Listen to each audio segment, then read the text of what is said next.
Alrighty, we are at noon. Thank you for joining us today for our City of Tempe's Needs Assessment Consolidated Plan public meeting. My name is Brenda with Neighborhood Services. We'll be tossing it over to Spencer Christian, who will give a short presentation of about 15 to 20 minutes, and then we'll open it up for Q&A. If you have any questions, feel free to throw them in the chat, and we'll address those towards the end of the presentation. Thank you again for your time. Spencer? Thank you for the introduction. Good afternoon, everyone. My name is Spencer Christian. I'm with Civitas. We are a sort of a third-party research and analysis consulting firm that's working with the city to develop the 2025-2029 consolidated plan. And today's meeting is just to sort of set the tone for the plan's development and to solicit any feedback, insights from the community or stakeholders for some of the needs assessment that these funds can address. So I wanted to start off just at the beginning to make sure everyone's aware of the relationship that the city also has with the county home consortium. So some of the federal dollars are filtered through the county to the various consortium members. So as this will come back around towards the end, as we are looking for community input, we have a survey that's out there that is looking for input really county-wide. So it will be filtered for the city of Tempe, but some of those data points and suggestions and insights will also be looked at from the county level as well. So this is concerning the HUD, CDBG, or Community Development Block Grant group of funding that goes towards a variety of objectives, but with the overall plan of focusing on building sustainable and thriving neighborhoods with investing in key areas for infrastructure, housing, as well as public spaces. So these are some of the goals and objectives that come from HUD and how the city can utilize these federal fundings. We can enhance infrastructure, parks, and public spaces with the overall goal really to improve the quality of life for residents. Of course, affordable housing is really at the forefront of this, with the goal to ensure that everyone has access to safe and affordable housing through construction of quality homes, as well as rehabilitation to keep those homes that are maybe older on the market for usage. And there's also economic opportunities that come via these funds in order to support local businesses and create new job opportunities for those in the city. This is just sort of a snapshot of the eligible uses that are defined by HUD. So these are the three different funding sources that the city has access to: the Community Development Block Grant, the Home Investment Partnerships Program, otherwise known as HOME, and the Emergency Solutions Grant, or ESG. So really, the city of Tempe likes to combine these funds as much as possible to sort of maximize the impact of some of these limited funds. And they also look to incorporate the city's general fund and planning with a variety of social service agencies and developers in the city to maximize the intent and use of limited funds. But just briefly, CDBG can go towards public improvements, facilities, as already described, economic development, and of course, a range of public services when you think of some of the nonprofits that are out there.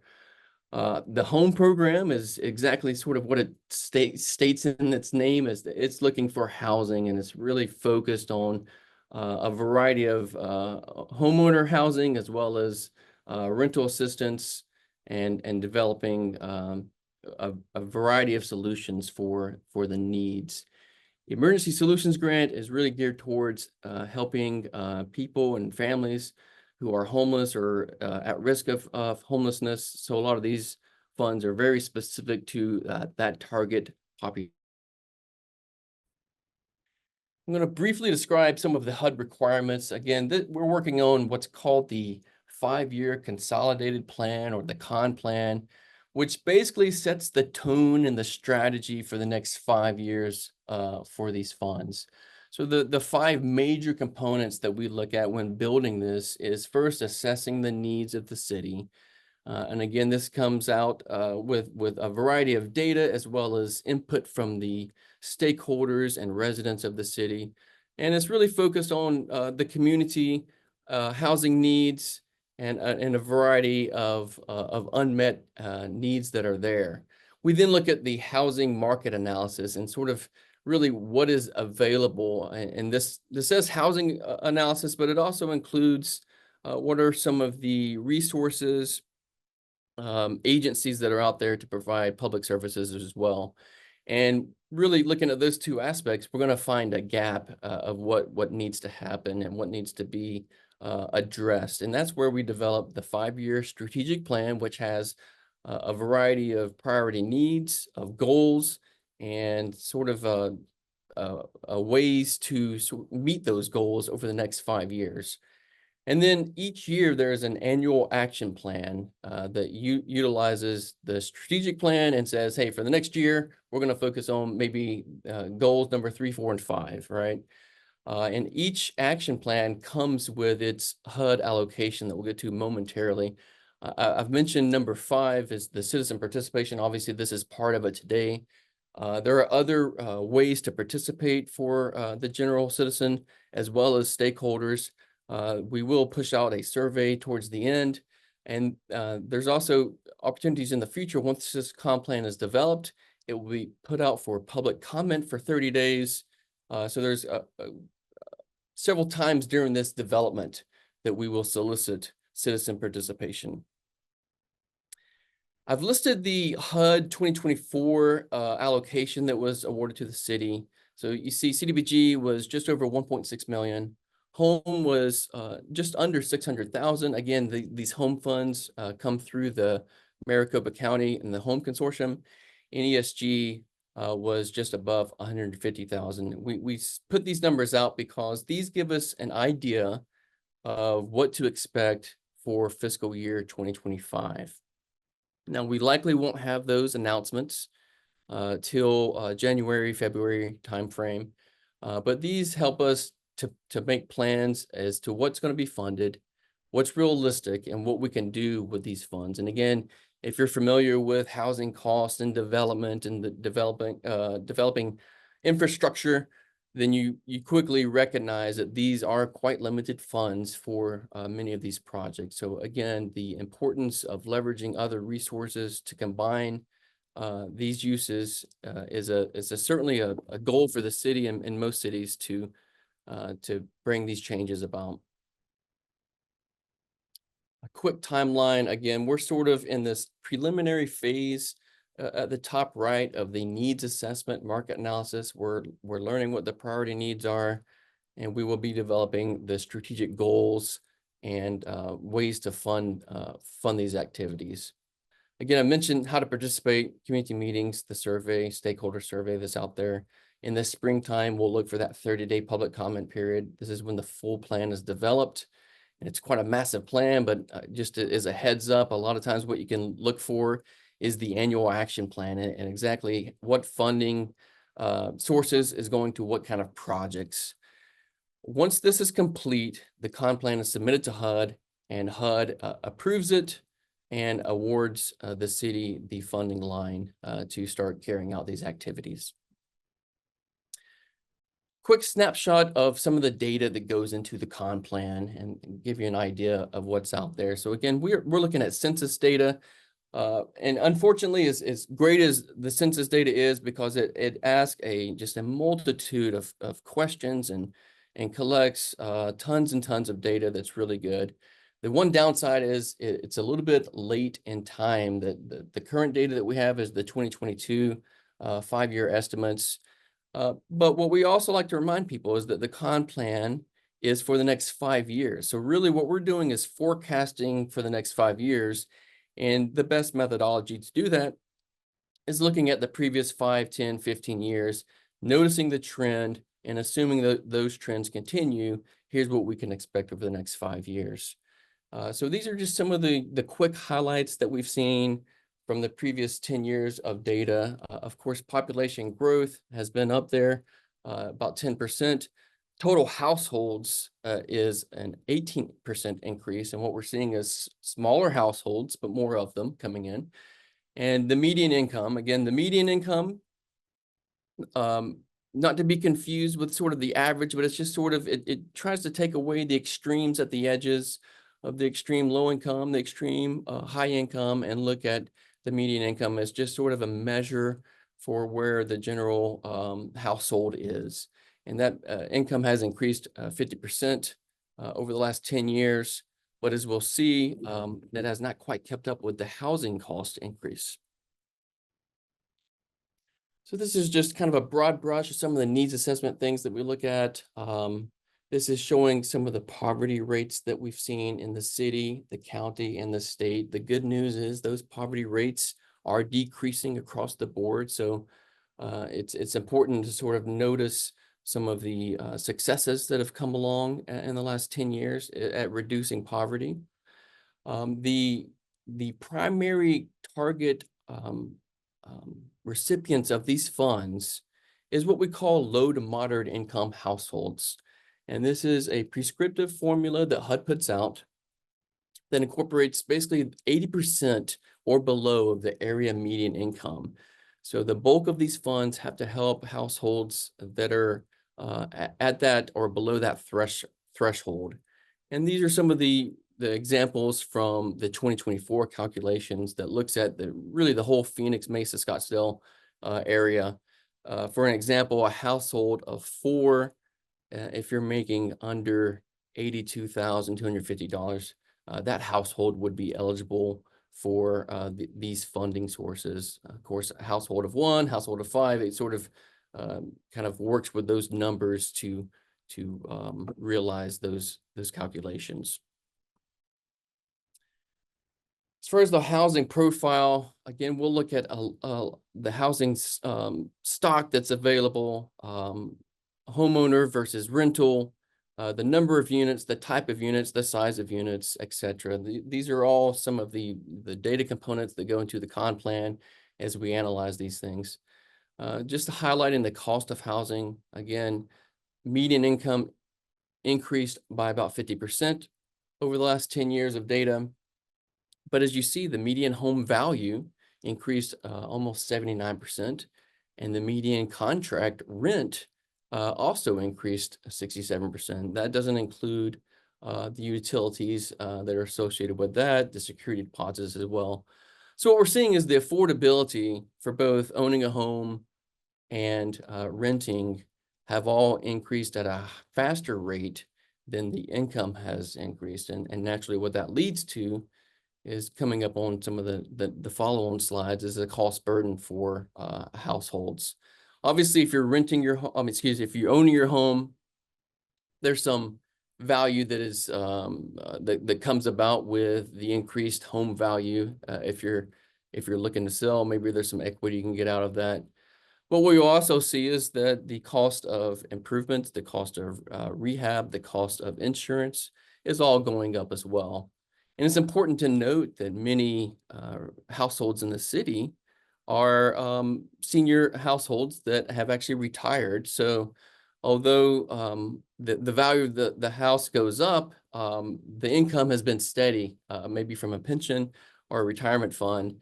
So sometimes these households have a harder time with some of the extreme cost and insurance and rehabilitation or renovation requirements that's needed for maintaining a home.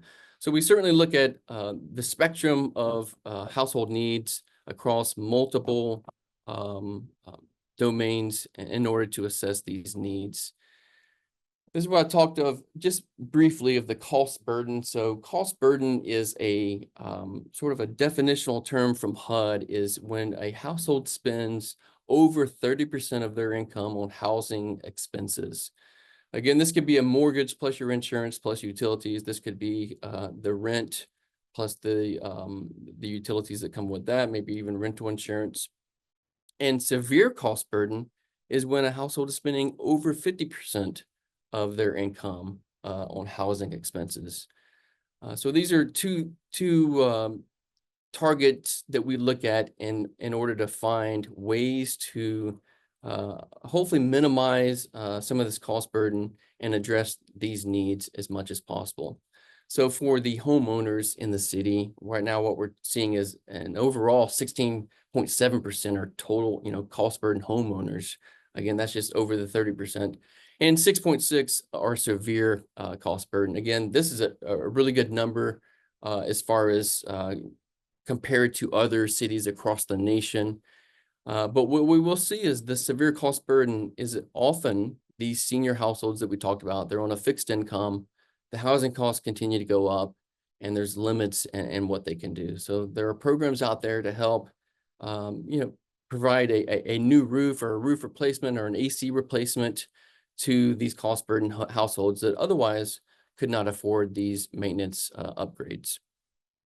The impacts of housing cost burden, of course, we understand that this causes an overall financial strain that then would reduce the available funds for healthcare, for food, for transportation. There's always the risk of foreclosure, which then could lead to a risk of homelessness and reduced savings and investments also that kind of goes into that. On the renter side, what we see here in the city of Tempe and what we see really nationwide is renters are often a more cost burden or a higher rate of cost burden than the homeowners. And this kind of comes with the territory of renting and the increases in rent that goes up, but the lack of equity that's in there. And again, the median rent has gone up by almost 67%. And what we see is 44% of the renters are cost burden, with a 22, almost 23% being severe cost burden, again, paying over 50% of one's income going towards housing cost. Many of the impacts to cost burden for renters are similar, but again, risk of eviction in this case, displacement, maybe having to move out of the city, further from work, which adds to when you think of community-wide health and preference. When you're having to commute an hour both ways to work, this drives up cost and the cost on one's health as well. So these are some of the items that we look at when we look at the needs assessment of the community and ways to address it with some of these funding sources. I want to briefly talk about fair housing assessment. So this is actually a project that's being led by the county. When a city or a county receives these funds from HUD, they are required to affirmatively further fair housing. All right, so we understand, I think conceptually what fair housing means, but we just want to talk about the city and the county's requirements to meet this threshold. So we're conducting or developing what's called an analysis of impediments to fair housing choice. So this again is a report that will look at a variety of demographic, economic, and housing data and analysis, and look for any challenges, barriers that are there that prevent fair housing choice. Okay. And what does that look like? That might mean zoning issues. It could be the lack of availability. It could be the lack of housing stock to meet the needs of one-person households, etc. So there's a variety of inputs that go into this. The key thing that HUD does focus on is that it prohibits discrimination based on the protected statuses. When we think of race and religion, disability, age, etc. So all of these things are illegal to discriminate when you're looking at trying to rent a place or trying to buy a place. But for the city's requirement, there's more steps to it, and that includes encouraging diverse communities and taking steps towards eliminating housing discrimination and promoting equal access and equal housing opportunities. So this is going on at the same time as the comp plan, and some of the questions in the survey will ask about your experience or your observations of fair housing choice challenges in the community.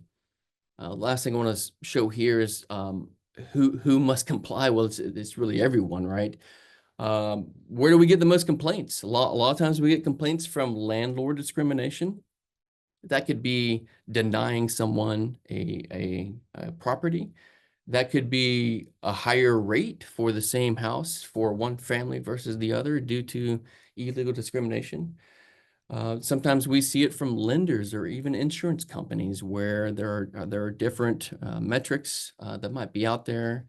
Many of these things are continuing to be addressed nationwide and citywide, but we still look at ways to improve it when possible.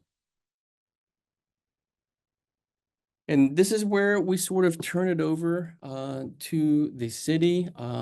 Not always as easy on the virtual call, but we would like to open up for any thoughts, observations that you'd like to share with us now.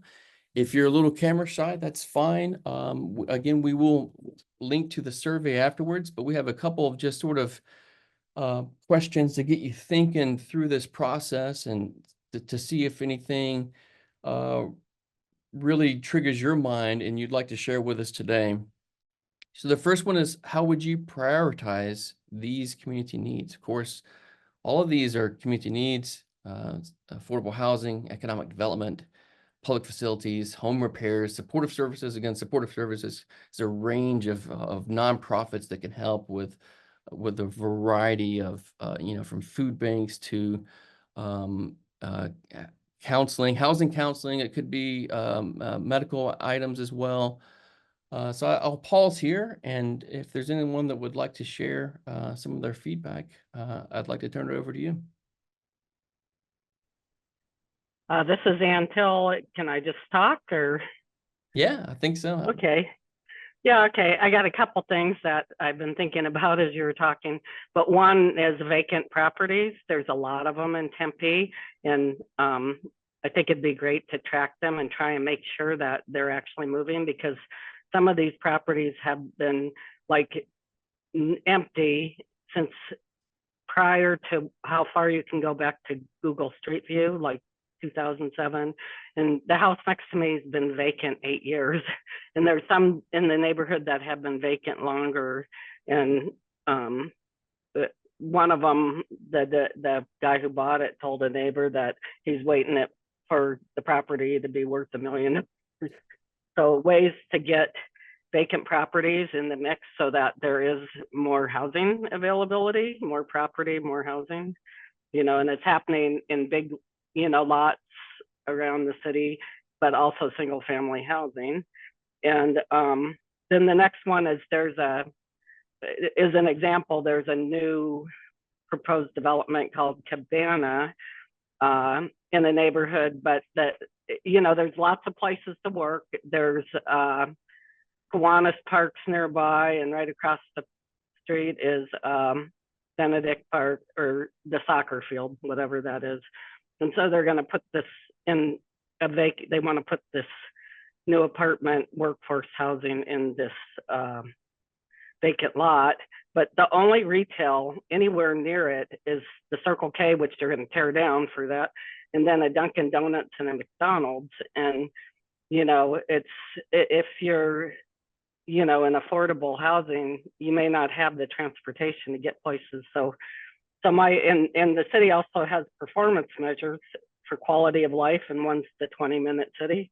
And I wondered if the city maybe ranks these properties, or should rank, based on making sure that everything's balanced around it. Like, also, if you go, like they did a lot of building along Apache and into downtown, but Trader Joe's is pretty affordable, I guess, but Whole Foods isn't, so getting in some of the little shops you can go get a sandwich or groceries at, those aren't really promoting things that people can afford. So then they have to go outside, and maybe you don't have a car if you're lower in income. So for fairness, if I guess you could help that by spreading new housing across the city so that you could get, a good combination of retail, grocery, with work and transportation, etc. I know there's not as much transportation options in the South Tempe. I think it gets better as you go north, but if there is more need for it out there, then that would probably help it get going. So that was one thing. And then the final thing was for seniors. I went to a bunch of the housing meetings that Joel Navarro had last year. And one topic that came up was, you know, seniors who owned homes who wanted to share homes, you know, and with other seniors. But, and that seems like a really good idea to explore. But one thing about it is, you know, if a senior's living in a home, you know, if they have some other seniors boarding and they pass away, then they're, you know, a lot of times the house gets sold, right? And then the seniors would be displaced. So if there could be a program where if somebody wants to, maybe they would sell their home to the city and they could use it as a boarding house for seniors with maybe a staff person on site. I mean, people who are independent living, but somebody that's kind of keeping an eye, because as you get older, you know, living alone gets a little precarious. You might get dementia, not even know it if you don't have anybody watching you, or, you know, all kinds of things can happen. But I think a lot of seniors wouldn't mind sharing, you know, their home, or there's seniors that wouldn't mind moving into a home. So I think that would be a great thing to look at. Yeah, thank you very much. Yeah, a lot of note taking on our side here. So certainly appreciate the insights there. I think these are a lot of items that we'll have to follow up. Some of these obviously are a little bit more on the city side and how it goes about, but certainly we will continue to make some of these suggestions and explore possible program expansion, program development to meet some of these. Well, on the vacant housing, I kind of feel like the state could do more because there are people who come in and just buy houses for investment. I mean, if a house is vacant a long time, you know, or property, I feel like there should be a penalty. I guess somebody was just pointing an article out in Vancouver where people have to report, you know, that their properties occupied. I guess that would not apply to a homeowner who's just not living in the home. But anyways, I don't know. It'd be neat to brainstorm how you could get people to quit buying property and just leaving it sit there for too long. Yeah, understood. And take advantage of it, because they're saying there's a housing crisis, and then if you drive around Tempe, you'll see lots of vacant lots, especially, you know, where they're building a lot. Maybe those are just transitioning. I don't know. I didn't look up every one of them, but anyways. Thank you, Ann. I see that Kimberly has her hand raised. Kimberly, would you like to go ahead and share some of your thoughts? Well, it's a hard choice because I think all of the priorities are important. But one thing that I know that we in North Tempe have looked at, we've gone to 209 West Jackson, and the city has done a lot as far as transitional housing and that type of thing with our homeless or unsheltered population. But one thing we don't have, which I think has worked well, as long as it's in a mix of other things, is housing first, where there's surround services. And I think this would be a great opportunity to try to find a space that would be appropriate for that. But it'd be a really hard choice to decide where this money would go, because I think all of these needs are definitely worthwhile. And that's all I have to add right now. Thanks. Thank you very much. And I see that I think Nadia has her hand raised. Go ahead. Hi, yes. So I guess mine will be more of a question. When we talk about affordable housing becoming more available in the area of Tempe, of course, the first image that we have is basically just the building available for the people that needs the home. Now, there's a lot that happens behind the curtain. It's anybody considering any of these funds to be applied to what happens with the programs that are actually managing those funds that are becoming available for participants? And this question rises from the standpoint of there's a huge stigma when it comes to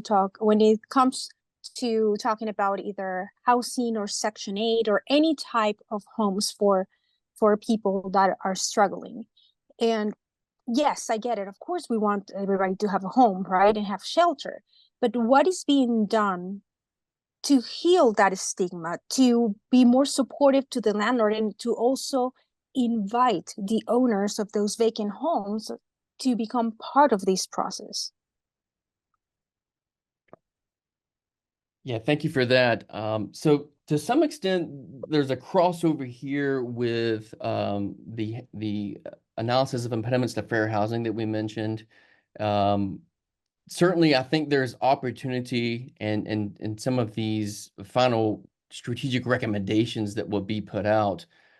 Some of these things will be included in there, especially with the outreach that you talk about. There is certainly an appetite and a need, I think, not only in this city, but really in multiple cities across the state, to both educate, to inform, and to, as you say, sort of remove some of the stigma, to understand that, housing needs, affordable housing, sometimes we do sort of paint this picture in our head, but oftentimes what we find is, these are just workforce housing. It could be a police officer, a high school teacher that could fall in these categories that are in need of assistance. So I think there's certainly some educational pieces that will come out of the fair housing assessment to help provide those things. As far as managing some of the programs, I think that how these funds will be implemented, I know several of the city programs that they have already have been quite successful. So I think some of those programs will continue to be looked at, expanded when it's working well, and maybe reviewed if it's not quite working as well, to help, hopefully, to build those incentive programs for the landlords and to provide the required assistance maybe in this short term. And I mean, yes, they are successful, of course, because like you said, there's an appetite for housing. But at least for what I get to see from my standpoint on property management, the landlord gets to suffer a lot. And sometimes the neighboring properties who are not rental properties get to suffer because money becomes available to participants, yet there's nothing that requires them to follow certain guidelines, which means that then the landlords or the owners get penalized bad, excruciating expenses because sometimes these homes are damaged, which of course adds to the stigma and adds to the point where some of them may consider removing these houses, from being available. So that's where I'm coming from. Okay, thank you very much. I've taken down these concerns, and I think what we'll do is continue to talk with the city. Are you also are you a resident, or are you also sort of in a position as one of these nonprofit stakeholders? No, actually, I lived for a number of years in Tempe. I just literally relocated to Phoenix not that long ago, but I continue to work in property management in Tempe. Okay, got it. Excellent. Well, thank you very much. Thank you very much. I'll pause here momentarily if anyone else has any comments. I think we have. I have one more. This is Ann Till. Okay. Again, I'm just a Tempe resident, a neighborhood chair, but yeah. But one thing I also wanted to mention that I've heard neighbors bring up is, sometimes the elderly, are living in home, the homes, like you said, long-term homeowners, and something happens where they need to sell their home, but a lot of times investors get it because the family just wants to offload the house, so that they can get, use the money for care Mhm. And it's kind of a missed opportunity for the city. I mean, they did get one down the street from me, just a couple houses down, of a, original homeowner who, moved in with their daughter and they're selling their house. So that one's in the process and should be rented under the Affordable Housing Coalition, I guess, by the end of the year. But anyways, I don't think people know that the city buys homes. So I don't know if all cities buy homes, for affordable housing, but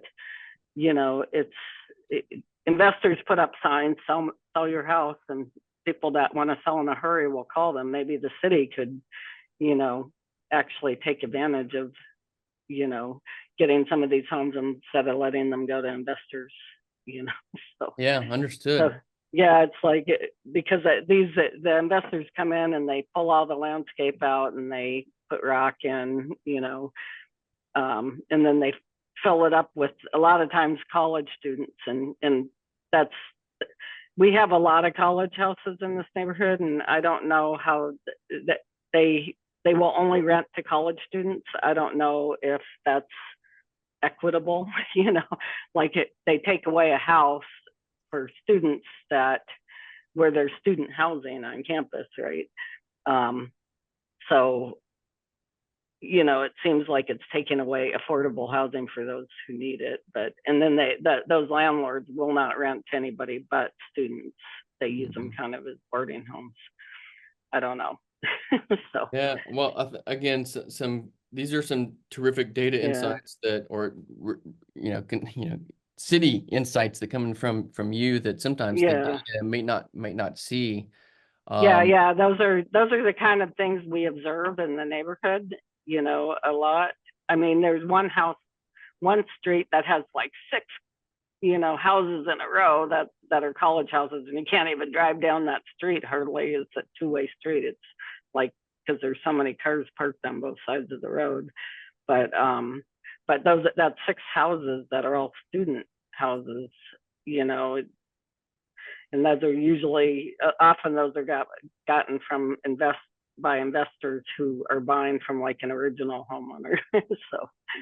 So it'd be nice if the city could grab those, and use them for affordable housing. Because I mean, as far as I'm concerned, I want renters in my neighborhood.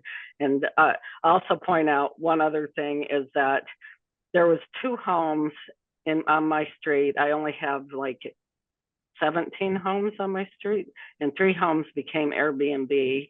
One was an investor who got it from an elderly lady, for really inexpensive, and so he turned that into an Airbnb. But the other 2 had long-term renters. One was there 25 years and the other was 6, and they both got, kicked out of those homes so that they were sold, and then they became Airbnbs. And so there's then our whole street used to have all kinds of family rentals, but those with that Airbnb thing, we have one family rental on the street where we had like 5 or 6 maybe before, high percentage. So Airbnbs really impacted that. So yeah, understood. So I think with your comments and the previous comments, when I look at this kind of picture here of the major housing issues, I think again, certainly all of these are issues, but we recognize that, but the lack of available units is certainly a big one, and there's many reasons for that. It's not just a lack of supply, but maybe the current supply that's out there, and is that the appropriate use? And I look over here at mismatch of housing type and size. That's sometimes there's there's a mismatch, and oftentimes that's incentive based. So are there programs that we can look to implement or improve to sort of update those incentives to maybe get a little bit more of equitable sort of layout as much as possible, and still understanding the constraints of the rights of the landlord too. So we certainly don't want to take away the landlord's right to do what he or she will with the property, but if we can build some better incentives to maximize the current stock that's out there, to find the best the best match. I think that's something that we can continue to look at as well. And I should say, we've this program's looking for the next 5 years. It's been in the city for a number of years. So what we see is incremental steps, right? We're certainly not thinking that this con plan is going to solve everything in the next 5 years, but I think if we can really highlight some of these gaps in service and gaps in housing layout, I think we can continue to make incremental progress that's been seen over the last 5 years as well. And I've got, yep. I don't know how to wave my hand, Okay. but I do have a question. Yeah. I'm finding that Tempe is rezoning a lot of the past zoning, basically because of the general plan 2050 for multifamily and more dense properties, more high-rising properties. Does HUD or anywhere in this, because I did take the survey and I didn't see it, is there any way, does HUD provide incentives for developers to create starter homes rather than apartment complexes where they're going to make money, but starter homes where we're going to have a more diverse Tempe, because we really have a need for ownership and, the governor's home first project, et cetera, et cetera. So is there any incentive through HUD for developers? There can be, certainly. So again, with these funds, HUD, sort of prescribes, here's the limitations on these funds, but the city still has sort of the right within those constraints to select how those funds are used.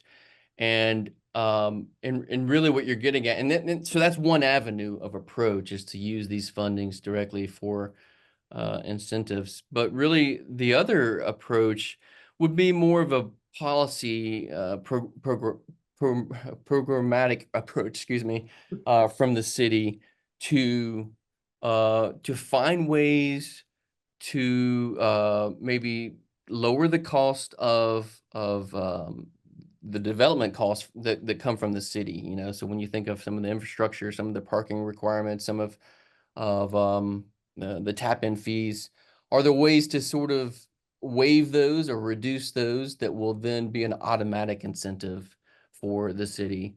And those are not necessarily as targeted in the HUD con plan as much as they likely will be in the affordable housing, analysis of impediments report.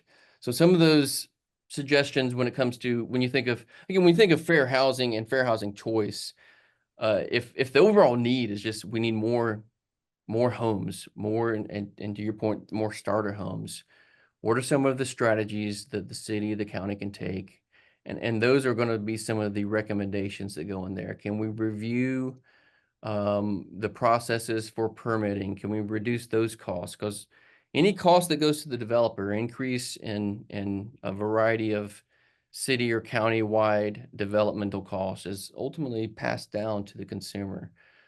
So while these funds might not go to that directly, I think what we will do is look for ways to improve some of those policies at the city level to then encourage more starter homes. But I will say, in a limited, with limited, vacant land to be developed, it's going to be hard to get around some of the more dense locations. Now, what does the balance look like for that? I think that's different for every city and different for availability and sort of city long-term goals. So I can't speak to that from the city planners or really the city council's viewpoint on that one. But I think there is a balance to understand of where the density makes sense for cost savings, especially for those households that might not be in a position to be a homeowner, and where we can also provide these starter homes that are also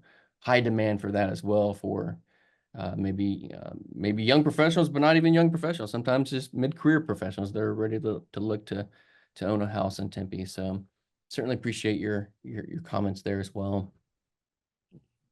I've got one more quick slide, but I think we've hit some of this already. Again, this is kind of for the fair housing aspect of the various drivers that might be there for fair housing discrimination. Again, this could be overt discrimination, right? That's I don't think as common as it was maybe 50 years ago, but it also can be a a policy that maybe is not intended to discriminate, but the effects or the impacts of it does turn out to be that way. But again, no need to share personal experiences here, but these are some of the things that we're looking at of fair housing and potential issues in the city. Happy to, I think we're capped in about 15 minutes. This is really towards the end of the presentation. I got a couple slides left for the survey and the next steps. But if anyone's got any comments on fair housing, happy to hear that now. Otherwise, we can move on to the survey for everyone. Well, I was just going to real quick on saving fees for developers. One thing that Tempe does is it gives rebates on permit fees to homeowners.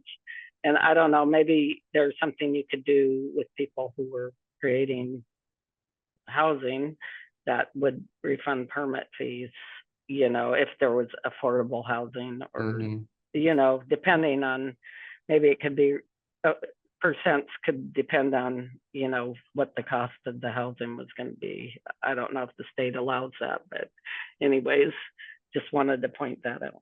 Yeah, thank you.